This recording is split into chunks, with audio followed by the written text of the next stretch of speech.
Dr. Priyanka Suhag. Today we have to understand the stages of labor for the expectant mothers and their partners to prepare themselves for childbirth. So here we go.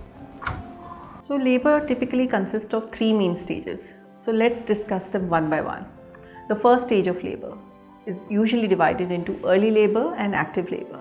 This stage can last for hours, often the longest part of labor.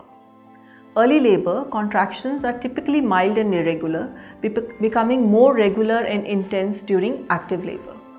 The cervix begins to open, which means dilate, and thin out, which means efface, to allow the baby to move through the birth canal. Contractions become more frequent, lasting from 30 to 60 seconds, occurring every 5 to 20 minutes during the early labor and every 3 to 5 minutes during the active labor. Breathing exercises, relaxation techniques, and walking can help manage discomfort during this stage. The second stage of labor, which means pushing and the birth of the baby. This stage can vary but generally lasts from minutes to few hours. Contractions are intense and frequent and there is a strong urge to push during this stage of labor. The cervix is fully dilated, which means 10 centimeters at the beginning of this stage. The baby moves through the birth canal and the mother pushes during the contraction to assist the baby's passage.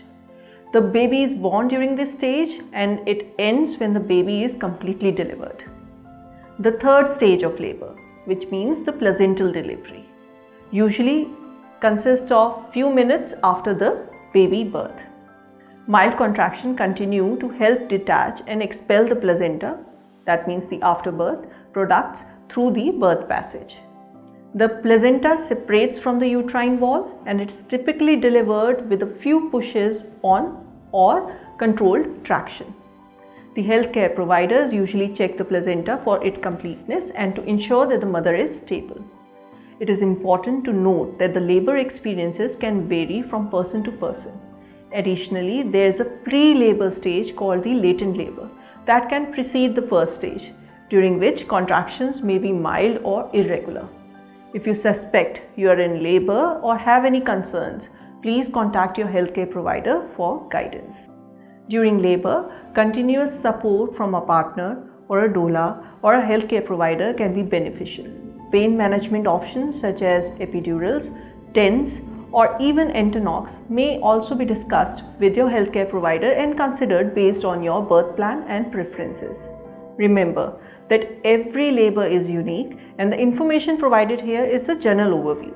Your healthcare provider will monitor and guide you through each stage of labor, ensuring the safety and the well-being of both you and the baby. Thank you.